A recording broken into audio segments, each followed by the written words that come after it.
I introduce tonight's speaker, I just want to mention that we have another talk next Wednesday evening. Sasha von Greffeld will be talking about how to maintain your health and vigor and flexibility well into old age. And she's an occupational therapist who I'm looking forward to hearing all of her tips and information. So that'll be next Wednesday.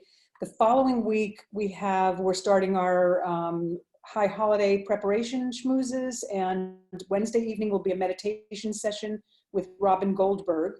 And the Thursday that week will be the rescheduled talk by Morris Bell and Raina Sotsky that we had to miss because of power outages. They'll be talking about the psychological effects of the COVID pandemic. So you'll get information about that, but put that in your heads and your mental calendars. But tonight we're very excited to have our very own Rob Forbes here to talk about, do Black Lives Matter in the Declaration of Independence? Many of you know Rob, but I'm going to do a little brief introduction. He has been an academic and public historian for almost 3 decades, specializing in the intersection of politics, slavery, and race. He received a PhD from Yale, and he served as the founding associate director of Yale's Gilder Lehrman Center for the Study of Slavery, Resistance, and Abolition, and has taught at Yale, UConn, Wesleyan, and Rutgers. Currently, he is a lecturer at Southern Connecticut State University.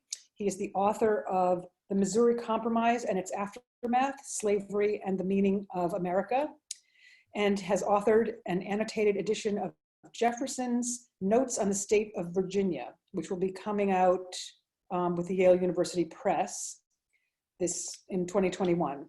He's married to Joanne Fudum, and they are both longstanding members of the Becky community. Rob, it's great to see you here, and I'm looking forward to hearing what you have to say. Well, thank you so much. As I mentioned, I'm really quite overwhelmed by the turnout tonight. I'm sharing the wrong screen, it looks like. Let me try this again. No, I know. Here we go. There we go. Got it. And thanks especially to Shoshana and Daryl for all of your help in putting this series together and inviting me. The topic of my talk is more relevant than I expected when I signed up for this, since I hadn't registered that it would coincide with the Democratic Convention. So again, thank you for being here and not there. Hopefully you're recording it. And that has put the words of the Declaration front and center. This assignment has sparked a tremendous amount of thinking, which I am continuing to process. So what you're hearing tonight is genuinely a work in progress. So let's jump in. The relevant passage reads as follows. We hold these truths to be self-evident, that all men are created equal, that they are endowed by their Creator with certain unalienable rights, that among these are life, liberty, and the pursuit of happiness. This is probably the most famous quote in American history. It's the foundation on which the Declaration of Independence is built, and it's at the core of countless documents of liberation, from the French Revolution to the UN's Universal Declaration of Human Rights. But are Black lives included in the Declaration of Independence? This is a momentous question, since if the all men in all men are created equal does not in fact mean all men, the power of the Declaration as a universal document is effectively nullified. Let's see.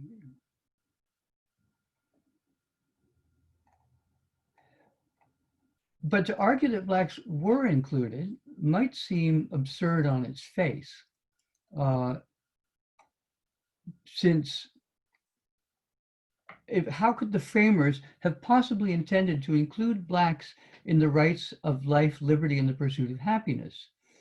Given their condition in the United States when those words were written, it seems almost inconceivable. In 1776, almost 1 in 5 Americans, about 500,000, were held in slavery. And just as striking and relevant to our topic tonight, 41 of the 56 signers of the Declaration owned or had owned slaves, including the entire delegations of New York, New Jersey, and New Hampshire. Enslaved African Americans were socially dead, as Orlando Patterson has put it. Their owners could torture and even kill them with impunity and own their offspring exactly like their farm animals. As Chief Justice Taney wrote in his infamous Dred Scott decision, if the distinguished men who framed the Declaration of Independence had intended to include Africans as part of all men, their conduct toward them would have been utterly and flagrantly inconsistent with the principles they asserted. And instead of the sympathy of mankind to which they so confidently appealed, they would have deserved and received universal rebuke and reprobation. It's not surprising that virtually all of my history students who have thought about the question are certain that the founders did not consider Africans as part of all men. But as it happens, the most powerful evidence that the Declaration did include Blacks as part of all men comes from the author himself. In his original draft, Jefferson included a passionate attack on the slave trade, denouncing George III for being, quote, determined to keep open a market where men should be bought and sold.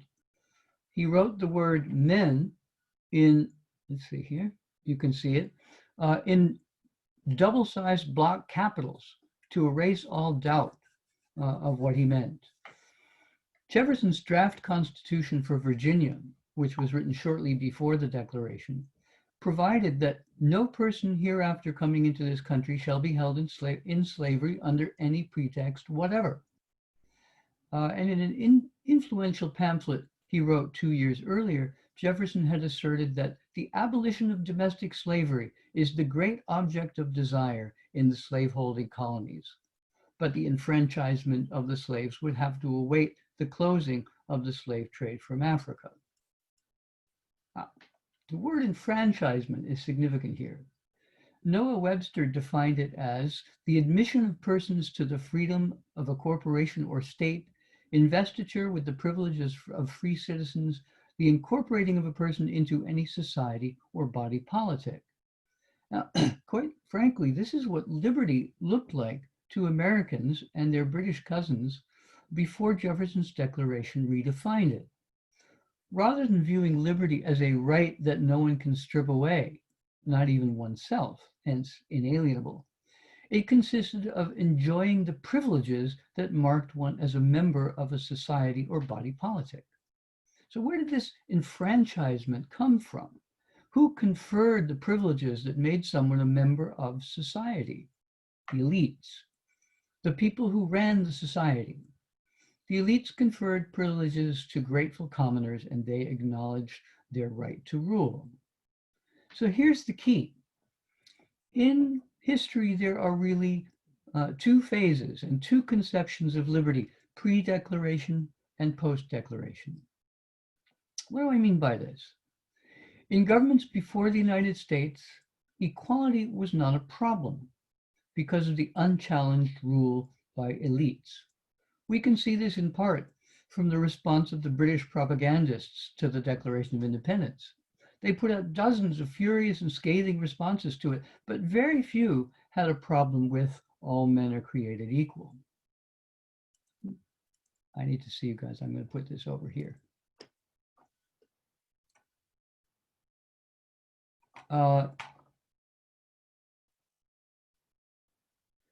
Or had anything to say about the preamble at all.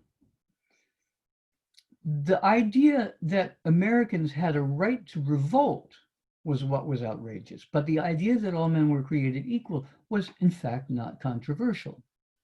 And that's because the elites focused on the created part, not the equal part. Both Britain and its American colonies were overwhelmingly Bible-believing and Bible-literate societies, and had no problem with the idea that all men and women were created equal in the image of God. They were all descended, after all, from Adam and Eve. But equality before God said literally nothing about equality within society. Revolution in America, however, had the potential to overthrow this stable elite control system in ways that it didn't in other countries for several reasons. First, the elites here were not as deeply entrenched as in Europe.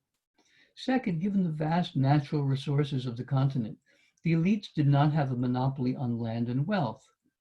And third, a recent English immigrant named Thomas Paine, in a pamphlet called Common Sense, had framed the revolution as a world historical struggle against tyranny in all its forms.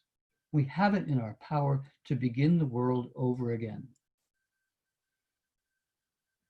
So this was not just going to be a struggle for the colonists to regain the time-honored rights of freeborn British subjects. It was actively understood as a model for the reshaping of the world. All men are created equal would literally mean all men were equal and had an equal stake in such things as government. Elite Virginians were in a particularly sensitive situation. They were among the most dedicated colonists in the struggle for liberty, but they were also the owners of more than 200,000 slaves. A little bit of a problem there.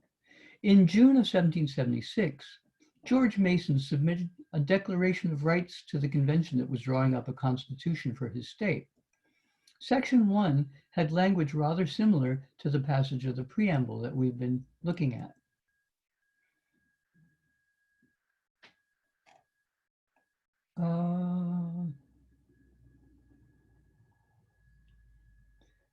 And yes, as you can see, this was a model for Jefferson. He had it on his desk when he composed the Declaration.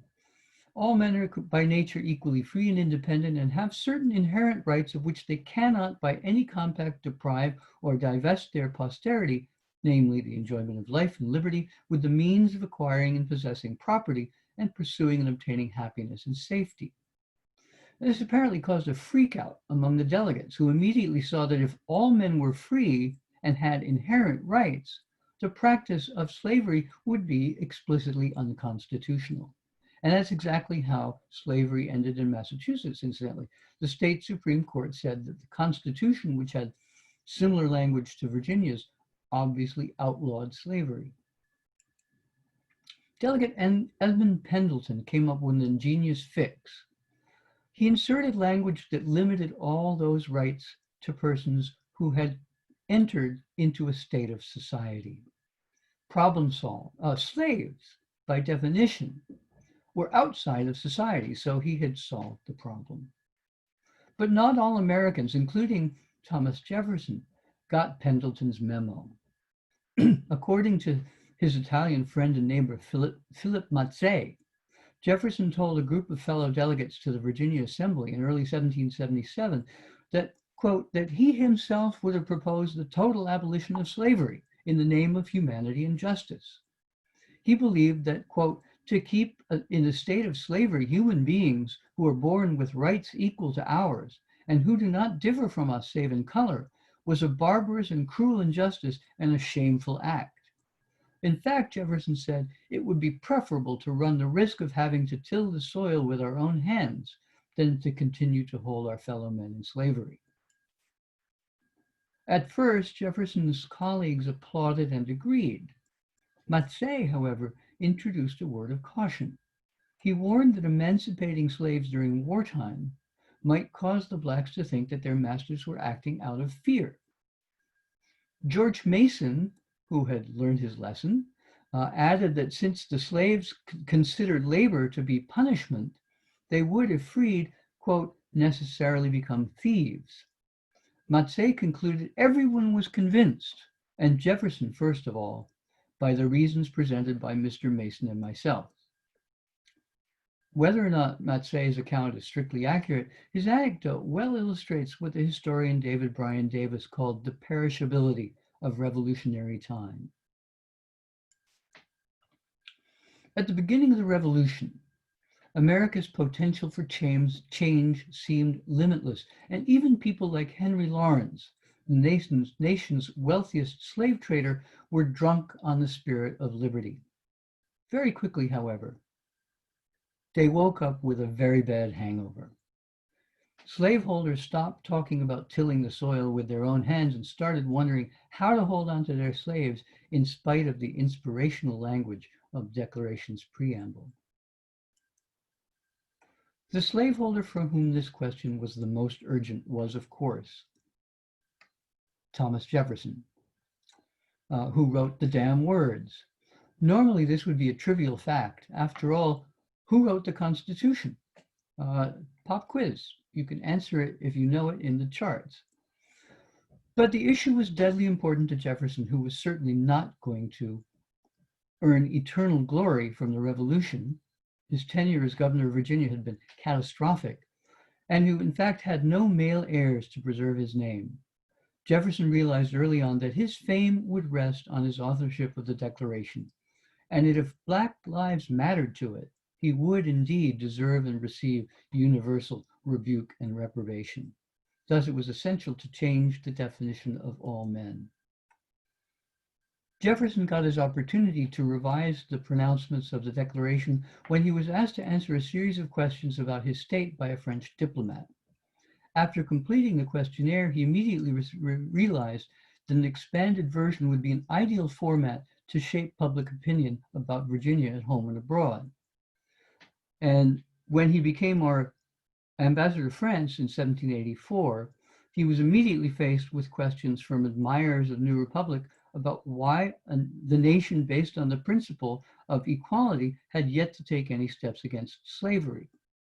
He was able to address their concerns by recasting America's social divisions in a way that Europeans could relate to, as the division between those in society who mattered and those who didn't. There follows in Notes on the State of Virginia the longest, vilest, and most destructive assault on the humanity of Black people penned by any American for the next 50 years. The infamous passages in Query 14 have been reprinted thousands of times. You can find them in Notes in Virginia online if you want to. Their key function, however, is, in my view, is to create a sense that Black people are outside of the bounds of society, as slaves technically were, and that they were not able to exercise reason. When he went to Europe, he found that he found a very powerful tool to make the distinction that he wished to make, which was aristocracy, and the sense that that the aristocrats had that everyone else just simply did not count. So I think that the focus on color is really a distraction. What's going on here is a distinction of class. And the last thing I'll leave you with is this syllogism that leads to what I call secular damnation. The Encyclopédie, which was the great work of the Enlightenment, said that reason is to the philosopher what grace is to the Christian. Jefferson says that Blacks are deficient in reason, i.e., Blacks are lacking in grace in philosophical terms, i.e., they are philosophically damned. And I think that's the key word to focus on.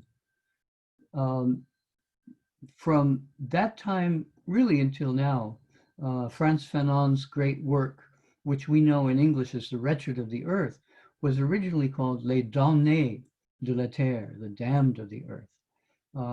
So I will just throw it open to you folks now, and we'll see where it goes.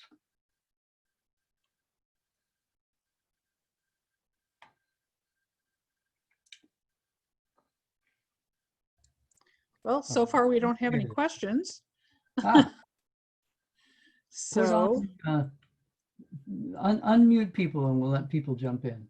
If that, Rob, you want to So we have a question. unshare your screen? I'm trying to do that. Let's see. Stop Oh. share. There we go. There you go. We have a question for you, Rob. Yep.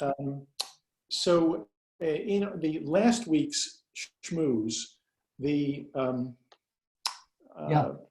presenter seemed to indicate that Americans revolted in part because they wanted to hold on to their slaves, that something was happening in the continent that would make slaveholding more difficult. And I don't know the history, so I was wondering if you could comment on that.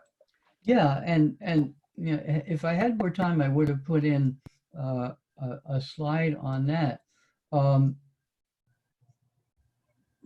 Up until the 1760s, really up until the 1760s, most people in Europe had zero exposure to Africans.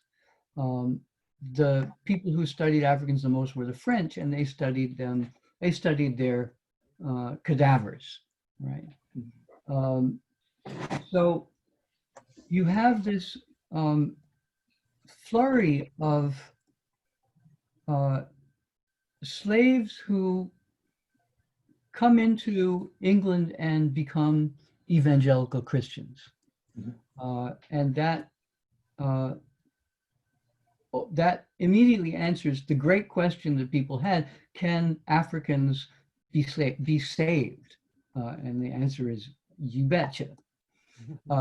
In 1772, a slave from Boston, a young woman named Phyllis Wheatley, who I'm sure you've all heard of, published, in 1773, she published her first book of poetry, which was an international bestseller, huge. And it was the most popular book of poetry by any American, let alone woman or African. It was that popular. And the year before that, the Lord Chancellor of England had been sort of put between a rock and a hard place and had to rule on the question of whether slavery was permitted by English law. And he said, there is no positive law in England defending slavery, so no, it's not.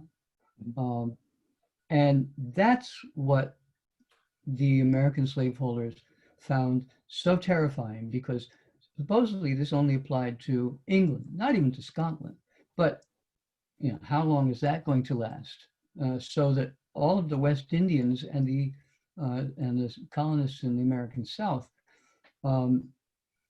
really got very concerned about this, and that's how you get utterly reactionary states like South Carolina deciding to go in on the revolution, because they realized that the only way to protect slavery is through independence. Thank you. Helen has a question. Sure. So you said that Jefferson advocated at some level for eliminating slavery, but then you said that he believed that Blacks were inferior, and maybe there was like a connection between those two things I missed. So how could those two opinions exist at the same time? Historians will tell you that Jefferson is a complicated person and that he is conflicted over this subject. And I will tell you, no, he's not that complicated. He does not believe that Blacks are inferior. He creates a stunningly robust and complex framework to view Blacks as inferior, but he's really, I got to tell you, he's making it up. He knows that what he is writing in Query 14 of Notes is not true. And that's what people, I mean, any Jefferson scholar will really refuse to accept that as a possibility. Although I'm now finding that people are kind of relieved to find an answer to this impossible question. So he the, you figure out what's the most important thing in the world to you, and you reshape your world around that to make it work. We're seeing that in 1600 Pennsylvania Avenue all the time right now. So that's my answer to you. It's not a conflict because one of those things is not true.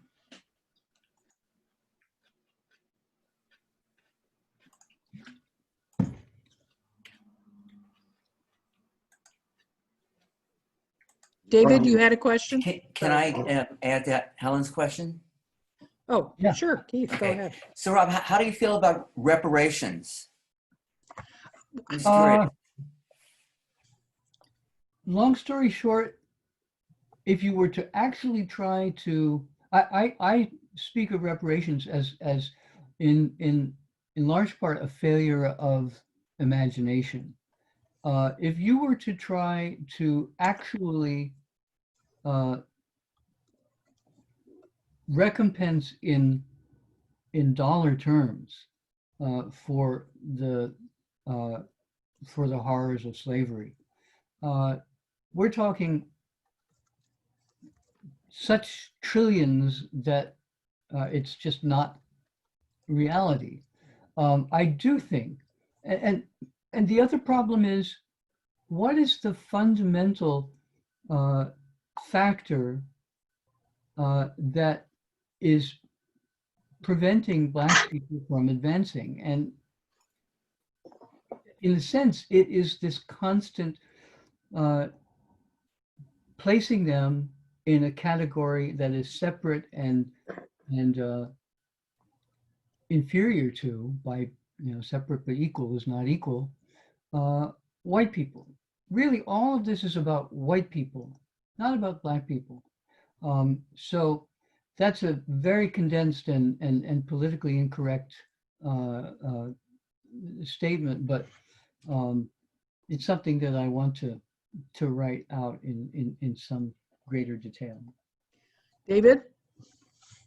Rob, do we have any sense of how Jefferson, and particularly a lot of his Virginia colleagues and Southern colleagues who had these issues with Black slaves, looked at other than white people who weren't Black? Mm-hmm. How did they look? Do we know anything about how they looked at Native Americans? Do we know how they may have looked at people from the Middle East? Do we have any sense that these attitudes were any different toward these folks?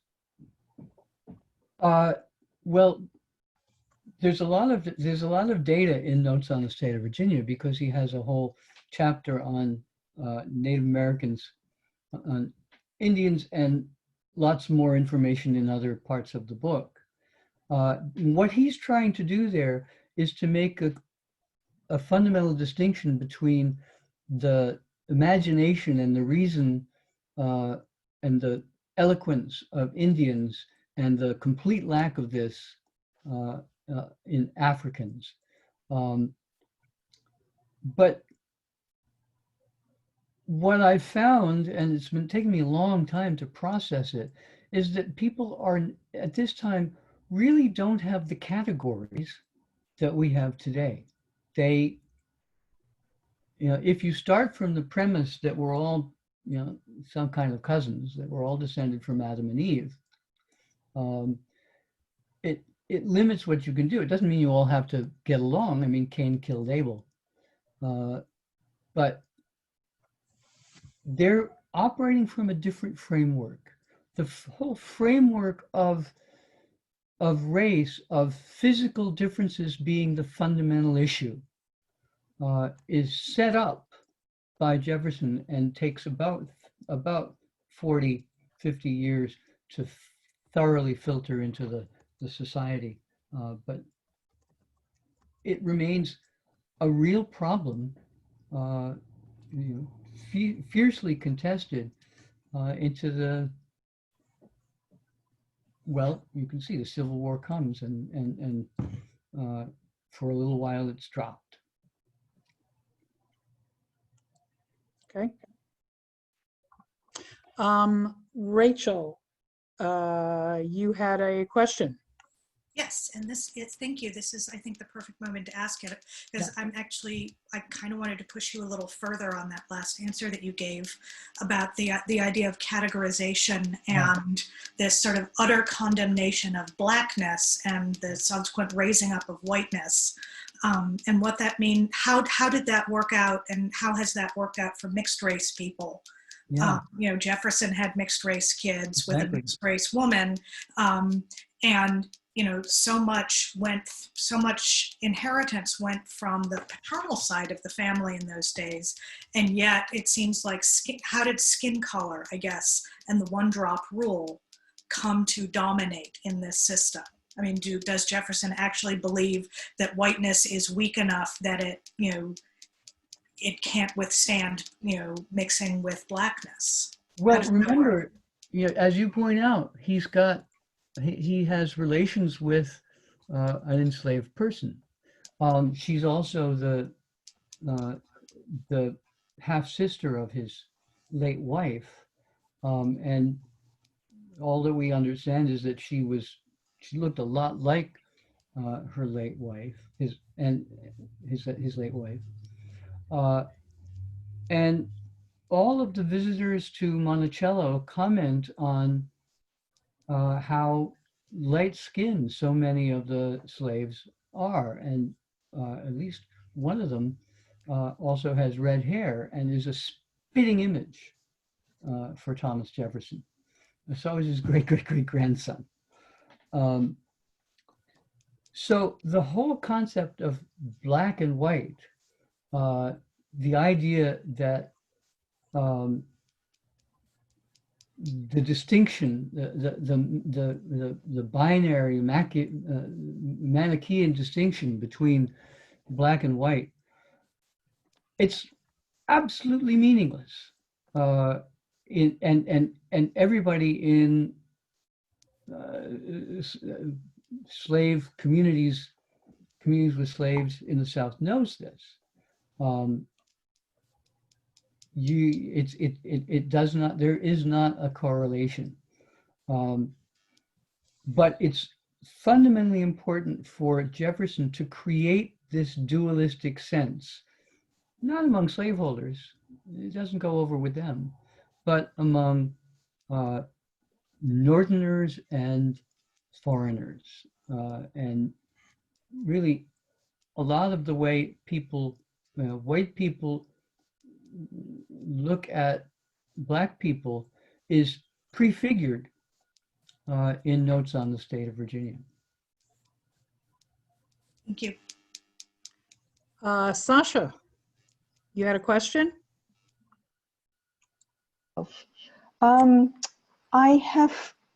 My question is, knowing all this history and knowing how actually long removed we are, I mean, I guess if you look at all history, it's not that far, but from my perspective, it's a very long time ago.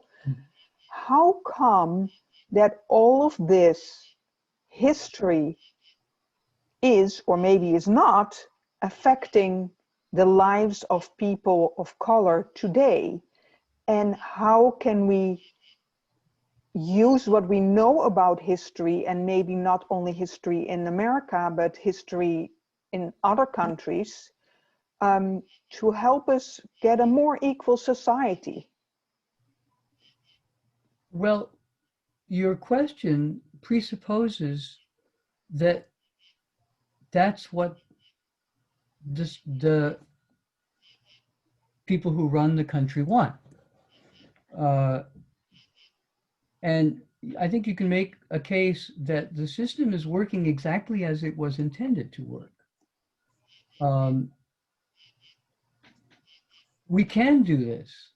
And we're starting to see the structures of systematic racism begin to break down, begin to crumble. But It's not Begin going to to be about a, crumble or are being exposed? well, if you start with exposure, but exposure, once you expose it, it can't work anymore. It ceases to function.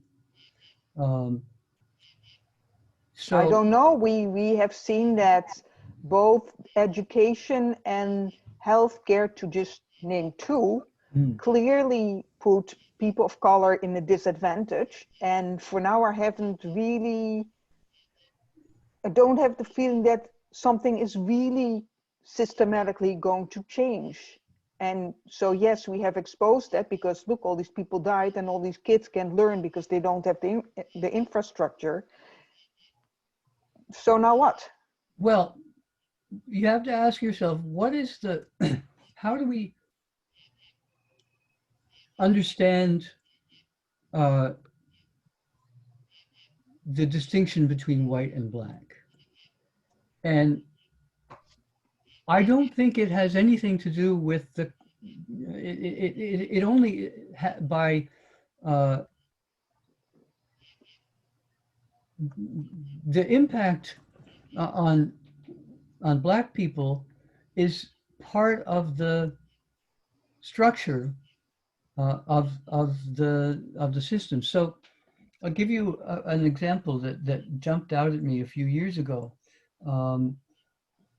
Joanne subscribed to Morbidity and Mortality Review, which gives you all of the great data on morbidity and mortality. And they had a cover story on the hurricane that hit Charleston. And they broke the victims of the hurricane down by race. Now, what are you saying when you take a natural disaster and you break it down by race? And that, I think, goes back to the point that I made, that the function of Black people in this system is to be damned so that we are saved, so that the white people are saved. And it has really nothing to do with health or blood pressure or any of the factors that we're talking about. Those are the inexorable side effects of the structure itself. Thank you. And sorry, I didn't mean to attack you. It's just like, No, not at all. Not at all. Jay, you had a question? Yeah, although that stuff that Rob just said is really very heavy, and I'd let it sit there for a second. Yeah. Before we go on to another topic. But the question I had was actually, how did the Northerners like John Adams and some of the others, when they saw the Declaration, did they understand that Jefferson didn't really mean it? Or did they think that the Declaration was what it said, that all men are created equal? I'm just trying to understand how they conceptualized what was happening. I think a lot of this stuff was way over people's heads at the moment that it happened. And that's largely because they're still thinking in the terms of a society that is run by elites who provide enfranchisement for those who they want to lift up. To look at Jefferson and Adams, for example, they have this big debate about democracy. And Jefferson says to Adams, the difference between me and you is I trust the people and you mistrust them. Now, the thing that's interesting there is he's not suggesting for a second that either of them are of the people. The people are the people who make up their fan base and do all of the work and everything else. They don't realize, I think the moment that Jefferson is first asked by a Frenchman, or in fact, you can see very clearly when he reads this pamphlet by a Unitarian minister, radical Unitarian minister in England named Richard Price, that is deeply critical of the failures of the revolution. He's been for the revolution all the way through and suffered dearly for it. But now he says, it's not. If the Americans don't do these things, then it's going to be a failure. And when Jefferson gets his letter, in fact, he says it. Price says it is self-evident that some of these white people should be enslaved themselves. And he's using Jefferson's language, and he probably got that, knows that Jefferson wrote it, which very few people do. Nobody really cared at that point, because his closest American friend is Benjamin Franklin, who was on the committee and actually changed the language from we hold these truths to be sacred and undeniable to we hold these truths to be self-evident. So it's a direct jab at Jefferson, and he immediately rewrites parts of the manuscript. Probably the most famous line from Notes on the State of Virginia is, "I tremble when I consider that God is just and that His justice will not sleep forever." And if you look at the manuscript, this is interlineated in a tiny hand between two lines, probably the last thing he did, and it's a phrase that could have come straight from, almost did come from, Richard Price. So it takes a while for the implications of the Declaration and of American independence to become evident. And now the big project is tamping them down and reeling it back in. Thank you. John, I believe you had a question? I have more of a comment. Okay. So Rob, if you forgive me, I'm going to take a second to try to feedback what I think you're saying, because it's so different than what I expected. I have to make sure I got it. So at the core, you're saying that you can have a belief that all men are created equal, but not all men become citizens or are enfranchised. And in some ways, you sort of think back to the Roman Republic. It was clear that most people were not citizens. And in fact, being granted citizenship was the big win if you were a really good commoner, right? So you're saying Jefferson had in his mind that you could absolutely say clearly all men are created equal, while thinking at the same time that some men are going to be enfranchised and lots of others won't. So that's one. Is that correct? Yes, that is correct. Okay. And the second is, which is the one that's blowing my mind, is you're saying Jefferson invented the concept of race, or if he didn't invent it, he solidified it. He perched on it and he solidified it, because that was what allowed the blacks to be in the class of people who weren't invited into the franchise. You had to explain why this set of folks wasn't invited into the franchise. And so he said, because of race. And so that's blowing my mind, because it's like before that, it's sort of like they were Africans, but now they're blacks. Am I getting that right? Well, the terminology is more malleable, but yes. The way I look at this whole issue is that Jefferson sort of crystallizes race. He has an amazing, capacious mental grasp of how all of this works.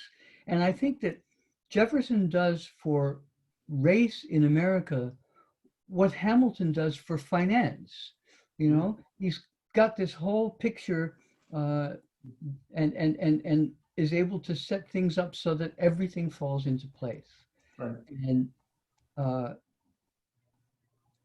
Thank you. the key step that he has to make is to make it seem like it's always been around. Mhm. And that requires, well, that doesn't work immediately because people know at the time it hasn't always been around. But go up to 1857, the Dred Scott case, and you can say, well, look, of course it's always been around. Thomas Jefferson did this.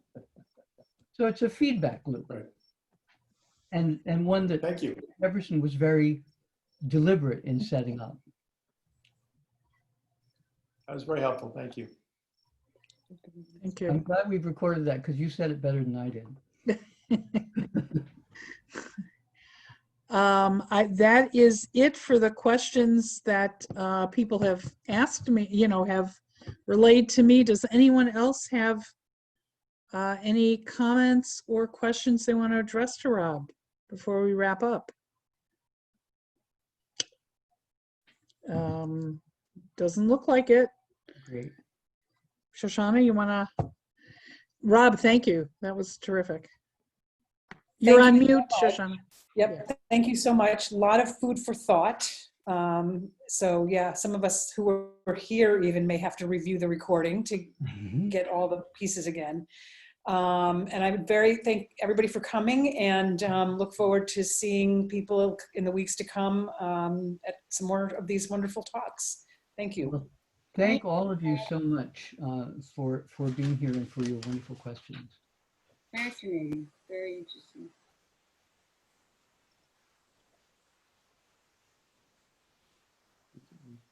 Rob? Yep. You just muted yourself. Muted. Sorry about that.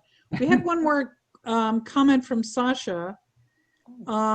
I guess I could just read it and you can respond to. Sasha, did you want me to read it out loud? Yeah, that's Okay. fine. She wanted to know, if the Declaration was only for men, how come women got voting rights? Much later. Yes, much later, but that Yeah, was but so how your can we question. then now not say that it includes black people? Right. Well, I talked about this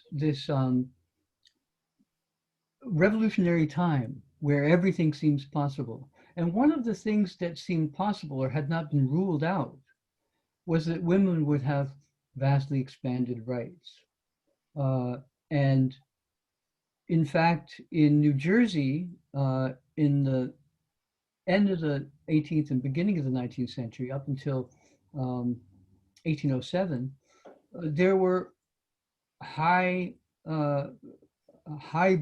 wealthy Federalist women who voted, and the guys at the polls, I'm not going to say you can't vote. So it actually required a constitutional amendment to get them out. Interesting. Yeah, Wow. and also, you've got the Latinx problem. When you say all men, do you just mean men, or are you using that inadequately to encompass everybody? And from other things that most of the founders said, they clearly meant to include women under all men. It's not until the 1830s that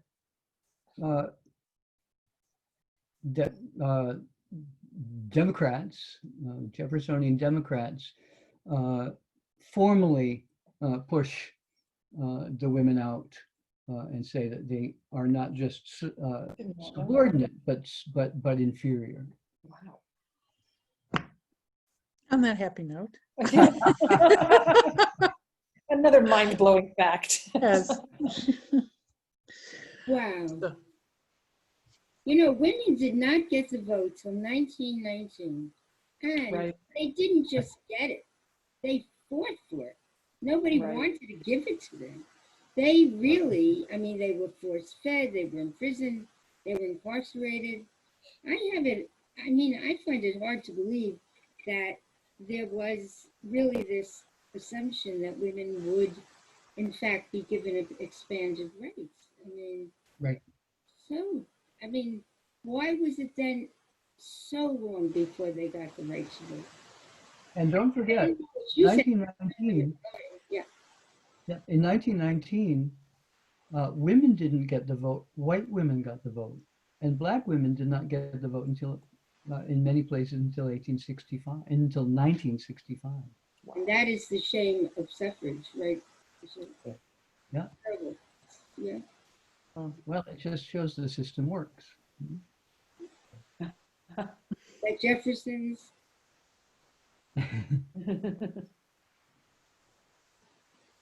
Okay. All right. Thank you. Thank you, everybody, for coming and participating. Hopefully, we'll see you next week, if not before that. Thank you. I'm sorry, somebody, I just said thank you, Daryl and Shoshana. You're welcome. You're here. and we have lots of thank yous, Rob, from people. Okay. No refreshments, though. No, well, go ahead. You're excused to go to the kitchen. Those of you who are going to turn on this evening's speeches, enjoy. And if you're not, I'm sure you'll hear about them anyway.